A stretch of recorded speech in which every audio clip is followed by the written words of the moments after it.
आज हम लोग बात करने वाले हैं क्या बीए में ऑनर्स पेपर के अलावा और भी पेपर होते हैं, क्या ऑनर्स के अलावा और भी सब्जेक्ट चुनना होता है, सब्सिडरी पेपर क्या होता है, कंपोजिशन पेपर क्या होता है, इस सब के बारे में पूरा डिटेल में जानेंगे। तो चलिए हम लोग शुरू करते हैं और इसको अंत तक देखते रहिएगा। एकदम पार्ट 1 में, पार्ट 2 में, पार्ट 3 में कौन कौन से सब्जेक्ट क्या होते हैं, सब्सिडरी पेपर, कंपोजिशन पेपर, ये सबको अच्छा समझेंगे। तो चलिए बात कर लेते हैं बीए पार्ट 1। आपको पता है 3 गो पार्ट होता है, पार्ट 1, पार्ट 2 और पार्ट 3। तो पहले बात कर लेते हैं पार्ट 1 की। पार्ट 1 में क्या क्या होता है तो देखिए, मान लेते हैं किसी का हिस्ट्री ऑनर्स है, सिर्फ मानते हैं हिस्ट्री ऑनर्स है किसी का, मानते हैं किसी का हिस्ट्री ऑनर्स है। तो पार्ट 1 में क्या होगा, जो ये ऑनर्स का पेपर, ऑनर्स का पेपर 1, ऑनर्स का पेपर 2, ऑनर्स पेपर 1 और पेपर 2 होगा। यानी कि अगर किसी का ऑनर्स है तो ऑनर्स का पेपर 1, पेपर 2। पार्ट 1 में कितना होता है, पेपर 1, पेपर 2 को ऑनर्स वाला पेपर होता है, कोई सा भी सब्जेक्ट हो। उसके बाद सब्सिडरी होता है, सब्सिडरी होता है, सब्सिडरी अब देखिए सब्सिडरी का भी पेपर 2 होता है, लेकिन इसमें होता है कि अलग अलग सब्जेक्ट चुनना पड़ता है। ये तो ऑनर्स वाला एक ही सब्जेक्ट का होता है ना, कोई भी एक सब्जेक्ट ऑनर्स में चुन लिया उसका पेपर 2 होता है, 1, 2। लेकिन इसमें सब्सिडरी में 2 पेपर चुनना होता है। 2 को कोई भी अपने मर्जी से सब्जेक्ट चुन सकते हैं, कोई सा भी अच्छा सा सब्जेक्ट जो आपको अच्छा लगता है सब्सिडरी 1 में और सब्सिडरी 2 में आप अपना सब्जेक्ट चुन सकते हैं, कोई सा भी। उसके बाद एक कंपोजिशन का पेपर होता है,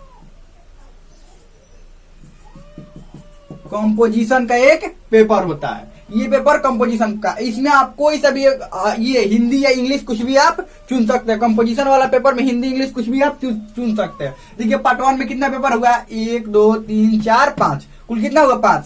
ऑनर्स का 2 को पेपर होगा, सब्सिडरी 1, सब्सिडरी 2 को पेपर, ये एक कंपोजिशन का, कुल मिला के 5 गो। सब्सिडरी में अपने मर्जी से कोई सा भी सब्जेक्ट अलग अलग चुन सकते हैं, एक इसमें अलग सब्जेक्ट, इसमें अलग। और कंपोजिशन में हिंदी इंग्लिश कुछ भी अपने मर्जी से चुन सकते हैं।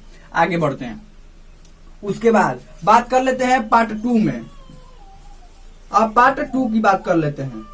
आप देखिए बहुत सारे जो बच्चे होते हैं, देखिए ऑनर्स चुनने से पहले एक बात ध्यान रखिए, आपको जिस विषय में इंटरेस्ट है, जो विषय अच्छा लगता है वो विषय ऑनर्स चुन लीजिए। अब देखिए ऑनर्स चुनने का मतलब ये हो, मान लीजिए किसी का हिस्ट्री ऑनर्स है, तो हिस्ट्री ऑनर्स है तो ऑनर्स जब चुन लिए किसी विषय का तो पढ़िए। बहुत सारे बच्चे जो होते हैं वो पढ़ते नहीं है, मतलब वो सोचते हैं कि गेस्ट पेपर और गेस्ट पेपर और मॉडल पेपर सिर्फ पढ़ लेंगे बस ऑनर्स खत्म। नहीं, आपको पढ़ना होता है।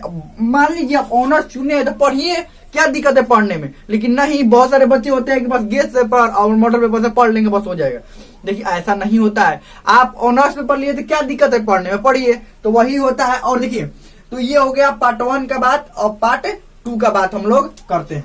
पार्ट 2 में क्या क्या होता है, तो पार्ट 2 में फिर सेम टू सेम ऐसा ही होगा, ऑनर्स पेपर, लेकिन इसमें देखिए पेपर बदल जाएगा। ऑनर्स पेपर 3 हो जाएगा, ये ऑनर्स पेपर 4 हो जाएगा, ऑनर्स पेपर 4 हो जाएगा, ये 3 और 4 हो जाएगा। अब देखिए ये ऑनर्स पेपर, आप मान लीजिए किसी का जिसका ये कोई सा भी ऑनर्स हो तो यहाँ पर 1, 2 को पेपर हुआ ऑनर्स का पार्ट 1 में, और पार्ट 2 में वही पेपर कितना हो जाता है, 3, 4, तीसरा पेपर और ये चौथा पेपर ऑनर्स का होता है पार्ट 2 में। अब देखिए आगे बढ़ते हैं, ये अब सब्सिडरी का भी पेपर होगा, सब्सिडरी का भी पेपर होगा। एक सब्सिडरी। अब देखिए ये दोनों जो सब्जेक्ट चुना हुआ होगा, जिसका भी सब्जेक्ट जो भी चुना हुआ होगा, पार्ट 2 में भी इसका एग्जाम होगा। उसके बाद कंपोजिशन का भी एग्जाम होगा। अब देखिए ये पार्ट 1 में क्या था, honours paper 1, honours paper 2। Part 2 में क्या हुआ, ऑनर्स पेपर 3, ऑनर्स पेपर 4। तो ये जो सब्जेक्ट ऑनर्स कराएगा उसी का एग्जाम होगा ये। अब सब्सिडरी में जो सब्जेक्ट चुना हुआ होगा पहले से, वही सब्सिडरी में भी पार्ट 2 में भी वैसे ही एग्जाम होगा। कंपोजिशन का ये वैसे भी एग्जाम होगा। हमें लगता है समझ में आ गया। आगे बढ़ते हैं, पार्ट 3 की बात कर लेते हैं। पार्ट 3, आप देखिए पार्ट 3 में ये अलग बदल जाता है। पार्ट 3 में क्या होता है, ये बदल जाता है। देखिए अगर आपको कोई भी डाउट हो तो आप कमेंट में लिखकर पूछ सकते हैं कि और भी कोई सा भी आपको डाउट है आप पूछ सकते हैं। तो ये देखिए पार्ट 3 में क्या होता है, पार्ट 3 तो देख लेते हैं पार्ट 3 में कौन कौन से सब्जेक्ट होते हैं, क्या क्या होता है। तो देखिए पार्ट 3 में क्या होता है, पहला पेपर ये ऑनर्स का होता है, ऑनर्स का पेपर होता है। तो पहला नहीं, यहाँ पर कौन सा, पहला, दूसरा, तीसरा, चौथा, 4 तक खत्म हो गया है। अब यहाँ पर कौन सा पेपर होगा, 5वां। फिर ऑनर्स का ही पेपर होगा इसी में, पार्ट 3 में, 6वां। फिर ऑनर्स का ही पेपर होगा 7 नंबर। फिर ऑनर्स का ही पेपर होगा 8 नंबर।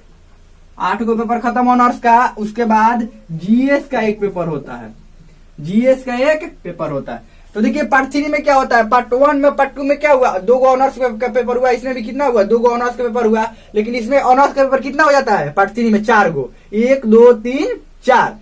एक अंतिम में आ जाता है जीएस का पेपर। मतलब ये सब खत्म हो जाता है, ये अंतिम में जीएस यानी कि जनरल स्टडी। अब समान अध्ययन यानी जीके वाला पार्ट हो गया। हमें नहीं लगता समान अध्ययन के बारे में और कुछ बताना पड़ेगा। अगर आपको डाउट है तो इस पर एक सिलेबस वाला आप लोग चाहते हैं तो कमेंट कीजिए, हम सिलेबस वाला इसका वीडियो बना देंगे कि जीएस में जो जीएस का सिलेबस क्या क्या होता है, यानी जनरल स्टडी में क्या क्या पढ़ना होता है। या कोई भी आपको डाउट हो वो कमेंट में आप पूछ सकते हैं। इसमें जनरल स्टडी यानी जीके रहता है। अब देखिए, तो हमें लगता है कि समझ में आ गया होगा। पार्ट 1 में क्या होता है, 2 पेपर होता है, ये ऑनर्स का, फिर सब्सिडरी का अपने मर्जी चुनना होता है, कंपोजिशन का एक पेपर होता है, पार्ट 2 में ऑनर्स का तीसरा, ऑनर्स का चौथा, फिर सब्सिडरी वाला भी होता है, सब्सिडरी, उसके बाद कंपोजिशन। पार्ट 3 में क्या हो जाता है, ऑनर्स का 1 2 3 4 ऑनर्स का पेपर होता है, एक जीएस वाला पार्ट होता है। हमें लगता है कि आप लोग को अच्छा से पूरी तरह समझ में आ गया है।